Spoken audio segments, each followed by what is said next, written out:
Hi, I'm Deepak Adhikari, and this is my presentation on Microsoft Teams in Business Communications in Australia, submitted to Deepa Matthews. My student ID is E00046148. This presentation is the part of my assessment 3 of Business Communications. My presentation consists of 6 slides. The first slide is about business communication.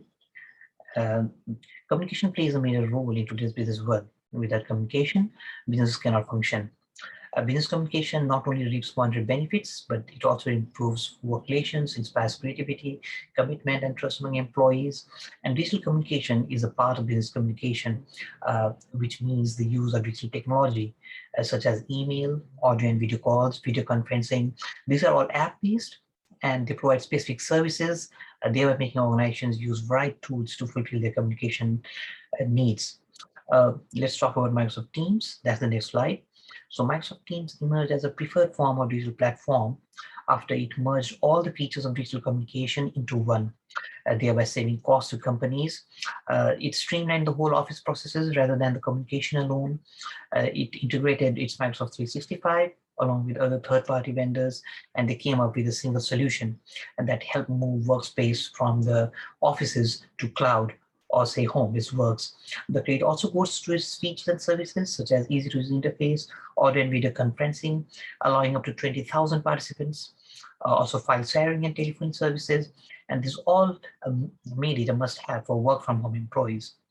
Also, its compliance with advanced security standards, it proved to be very trustworthy among IT-related businesses in comparison to its other competitors. Let's talk about its emergence in Australia. So most companies in Australia, they adapted in and integrated Microsoft Teams after the COVID-19 pandemic hit the nation hard last year. The economy was very badly impacted. The private consumption is still further expected to collapse by up to 20%. That may result in a loss of about $220 billion to GDP. And the business investment is also expected to reduce by about 50%. And during the time of such hardship, it all came down to organizational leadership and its decision-making capabilities regarding transformation of traditionally run offices into cloud-based work from home models because of the restrictions imposed by the government, also lockdowns in various places. Uh, a lot of credit also goes to Australian government. They identified the external and internal enablement of new forms of business practices, and they facilitated the implementation to make the businesses going and economies function during the hard times. The Department of Finance in Australia launched GovTeam in collaboration with Microsoft on 1st January 2019. It empowered federal and state government employees with digital tools, which increased productivity across governments. Let's talk about some financial prospects. So an independent study conducted by Forrester has shown some light on how Microsoft Teams is economically very benefit for businesses. So it says that it saves up to 8 hours per user per week, which has reduced costs in other communication hardware and software with a composite saving worth about $648,000 over a period of 3 years.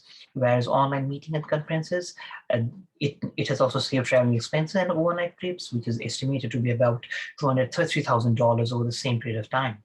It has also reduced decision-making time by about 17.7%. Because it's instant, it's fast, and also attrition rate of workers had decreased from 11.8 to 11.4%, which has also reduced the cost to train new employees. And the popularity of Microsoft Teams can also be seen by the growing number of users each day, which stands at 20 million since its launch back in 2017. So some notable users of Microsoft Teams in Australia are SAP, Qantas, Australian National University, GovTeams, which was launched by the Department of Finance in Australia, Blackmores, Deloitte, Telstra, New South Wales Government of Education, also Cricket Australia. They notably shut down some of the departments because it was easier for them to do work online. So in conclusion, we can say that Microsoft Teams has resulted in financial boon to organizations regarding pandemic crisis. Companies can now function without physical existence with minimal resources, thereby cutting slack, saving precious time and money, thereby being more instant, reliable, and productive. It has also garnered high-value activities, has reduced operating costs, and has accelerated time to market and fostered greater innovation. All these features has made Microsoft Teams a name to reckon with in Australia. That's all from my presentation. Thank you, everybody. Thanks.